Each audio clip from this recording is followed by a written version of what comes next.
Hello, welcome. We are live. Thank you for joining us today. Another amazing community connections for you from our ELLICSR Kitchen team. My name is Jeremy Capone. I am the wellness chef for the Cancer Rehab and Survivorship Program at the Princess Margaret Cancer Center. And I am joined, as always, by the amazing Daniela. Hello, Daniela. Hi, Jeremy. Hi, everyone. Welcome to our February 16th ELLICSR cooking demonstration for caregivers, right? We're doing caregivers today. So Jeremy, as usual, has whipped up 3 amazing recipes that we're going to work through today. And a hearty winter cheddar frittata, a creamy cauliflower and miso soup, and a dark chocolate peanut butter energy bite.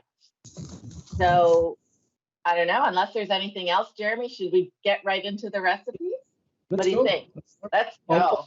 I'll mention for everyone watching, if you do have any questions for Daniela or myself at any point throughout the show, you have the chat function over there. It's either on the side or just underneath, depending on how you're watching. And so you can type into the chat if you have questions. But otherwise, let's jump into the first recipe. Right, I've seen them already, and you're gonna love them. So this first recipe, the hearty winter cheddar frittata, this is a protein-powered egg and cheese dish that's very easy to make and can be enjoyed for breakfast, lunch, or dinner. So it's quite versatile, whether you're making it for your loved one or you just need some energy for yourself. The beauty of the frittata is that you can throw in just about any vegetable that you like, and that's going to add some extra fiber, and it changes up the taste each time you make it. So, Jeremy, over to you. Wonderful. Awesome. Okay. So we've done a few frittatas in the past. Again, I think they're really nice because they're pretty simple to put together. I think the focus of today, and we'll see with a lot of our recipes, is it's a great way to actually make a big batch of something, and then we can portion it off and freeze it and store it for, again, those days that need that quick little meal, quick snack. And so we're going to make a larger frittata with this recipe. And to do that, the ingredients, can really, you can be really flexible in terms of what you add, but a few sort of staple steps, I guess. We want to start off on the stovetop. So we're using a pan with a higher lip here, about, I think it was like a 2-inch lip, 2 to 3 inch lip. We want that depth so that it holds all the eggs. You can definitely make smaller versions. We're going to make a larger version today with the intention of, like I said, you portion and freeze it. And what I'm going to do, and show you a little hack, is we're going to use some parchment paper inside the pan.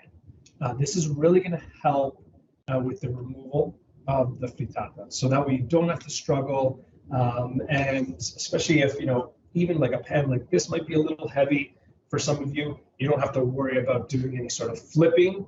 It's going to make it really, really simple to remove without too much of the fuss and less cleanup afterwards, which is awesome. So what we're going to do is take a sheet of parchment paper, and I'm going to just run it under a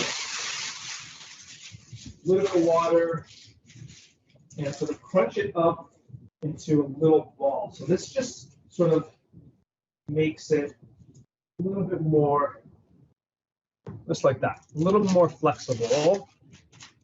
And so from that sort of stiff, sort of flat sheet, I have a piece that I can now tuck in to my dish.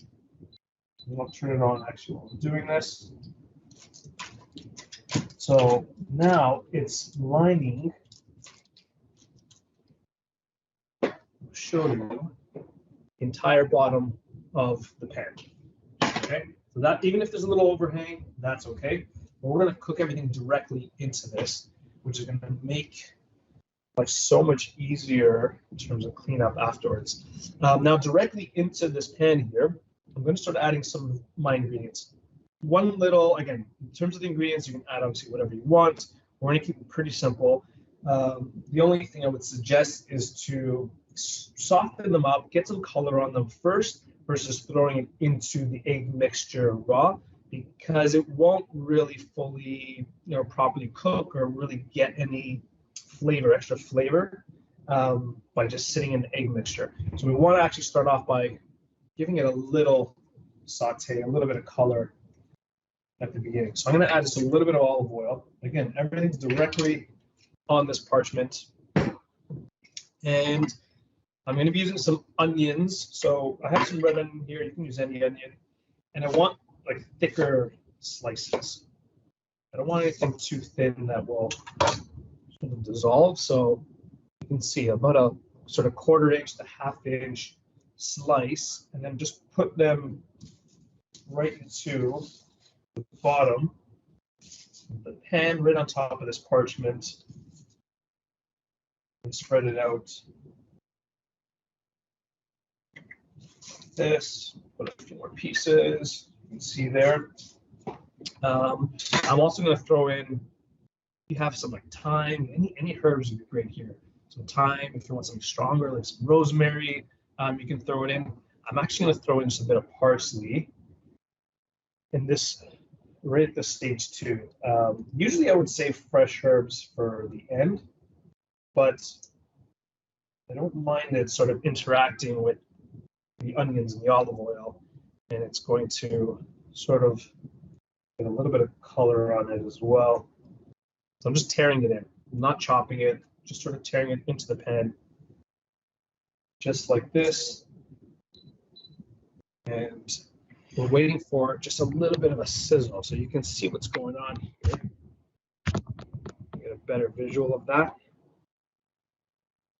Beautiful. And I'm starting to hear that sizzling of the onions, which is great. So maybe just a couple minutes just to get a little bit of color on that. And we're going to start mixing our eggs. So, like I mentioned, big frittata. I've already cracked these eggs. I don't want to waste time sort of cracking them in front of you. So this is a whole carton, 12 eggs in here. You can definitely make a smaller version. You can cut this in half, but I know that I'm going to freeze most of it after anyway, so I'm just going to go ahead and make a big batch. So 12 eggs, and we're going to just whisk them up. I'm going to start just to lightly break them, just until combined. And then, so how about halfway? And then I'm going to add a little bit of seasoning. So just a little bit of salt to this, just so it can dissolve into the egg mixture easily. Maybe a little bit of black pepper.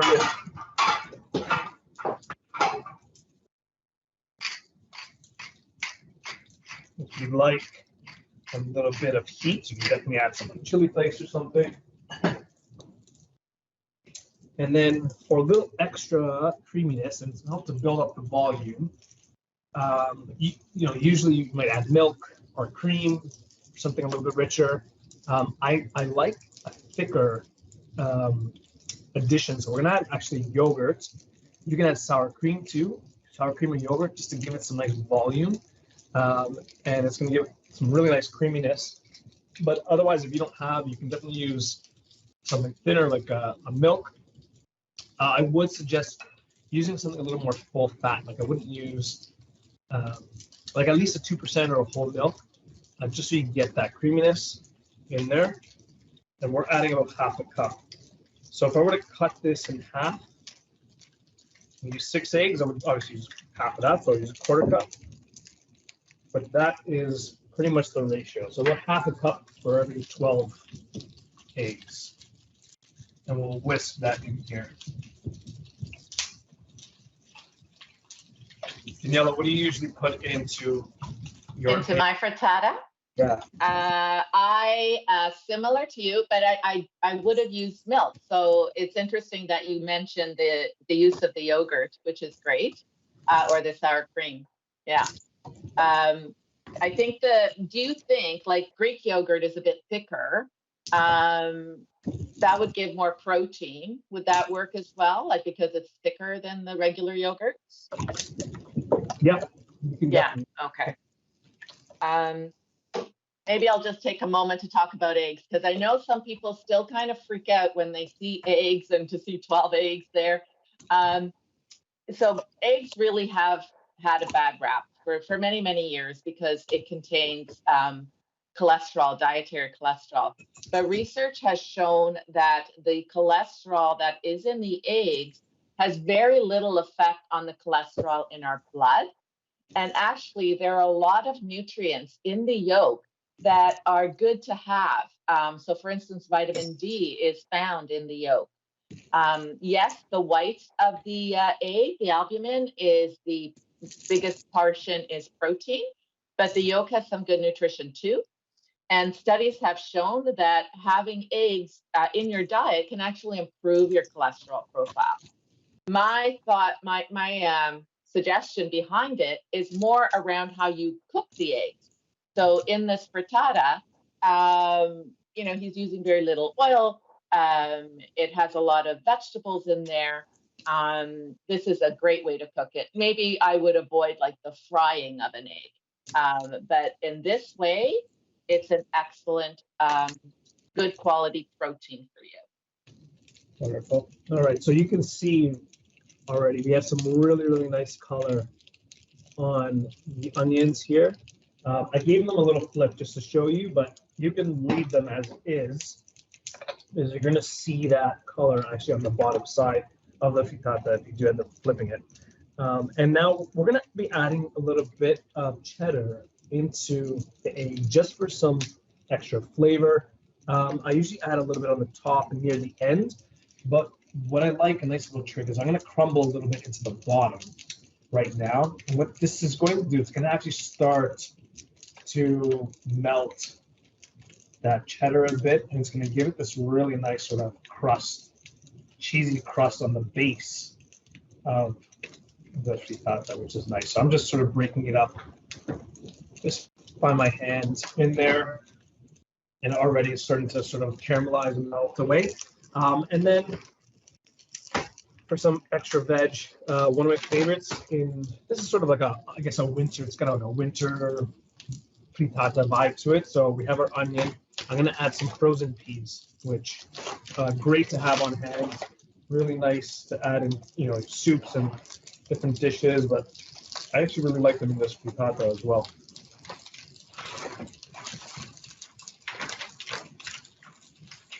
Right.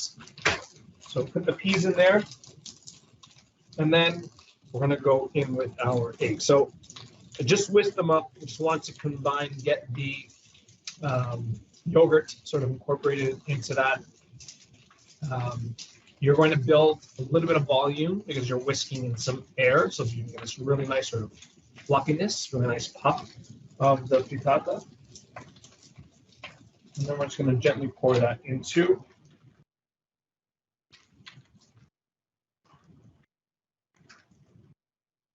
I really like how you showed us to put the vegetables in first. Like I've always put it in the egg mixture. So now I know if I want more flavor, this is the way to do it. And definitely the parchment paper, anything that is easy cleanup, I'm there. Yeah, oh yeah, absolutely. It's going to make it so much easier to manage afterwards.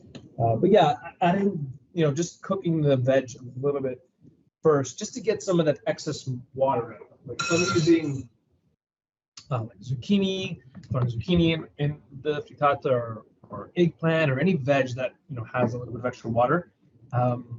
Giving that little cook on first, just to get some color, get some of that water out. It's just going to concentrate the flavor, and it's going to end up tasting a lot better in the eggs for sure. So that's it. So I poured in the egg mixture, just give it a little stir around.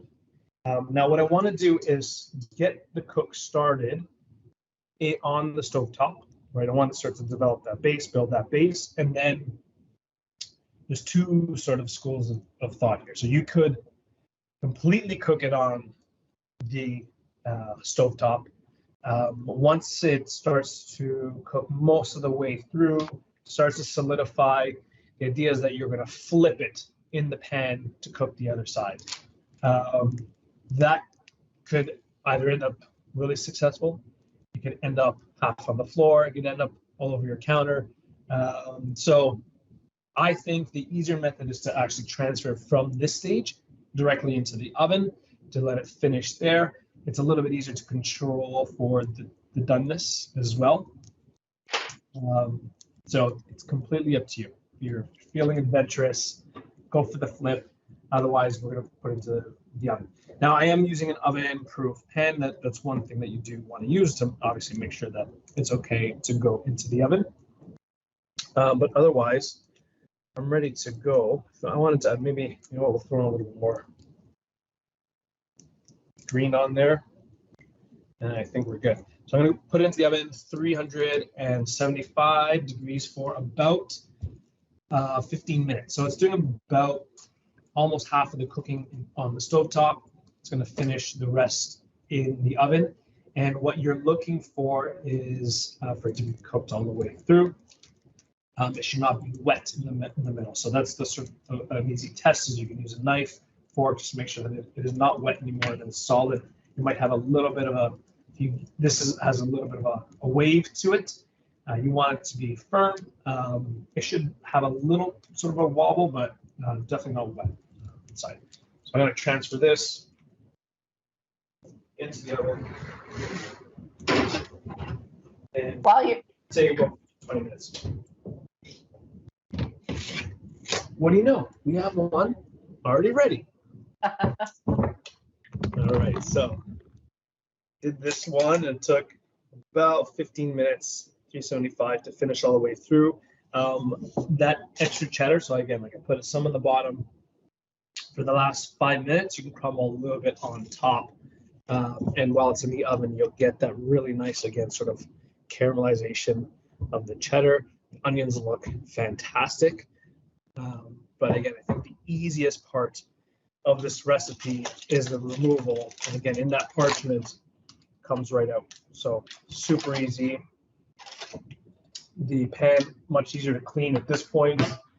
If you've ever made a frittata before and having it sticking to the inside of the pan, you'll know what I mean. This is going to be headache-free. And I mean, it's cooled down, but it comes right off of the parchment, which is super convenient. But then you would cut this essentially into squares, or if you like slices, it's up to you. I prefer just cutting it into squares like this. And then you have this delicious little bite ready to go. So this will freeze really, really well. And then you can easily warm it up as you need. So great little hearty snack with the deliciousness, I guess, nutrition of eggs. Yeah. And just to talk about peas a bit, I think we forget about peas because they're a universal vegetable, but the uniqueness of peas is that they actually contain some protein. And that's because they're more from the legume family. They're actually seeds of legume plants. So they have, if you were comparing like half a cup of carrots, cooked carrots, to half a cup of green peas, the green peas have 4 times as much protein. So it contains 4 grams of protein. And then you're also getting that fiber, 4 grams of fiber. And just to talk about a little bit about the small people who might have small appetites, if your loved one, it just finds it hard to eat a full meal. The way Jeremy sliced this up or made the smaller portions is perfect. And I think, Jeremy, did you say you can freeze the frittata pieces? Yeah. Yeah. So, yeah. I'll definitely cut it up first into small pieces, and then freeze those pieces. And then once they're solid, you can put them into a freezer bag, and they'll keep a lot better, a lot longer. So great for your loved one, but also great for yourself, because you want to take care of yourself so that you have the strength to be there for your loved one. So this will be a nice little, I'm going to call it an energy bite. I know the last recipe says energy bite, but this is truly an energy bite too, a savory one. Yeah. Yeah. All right.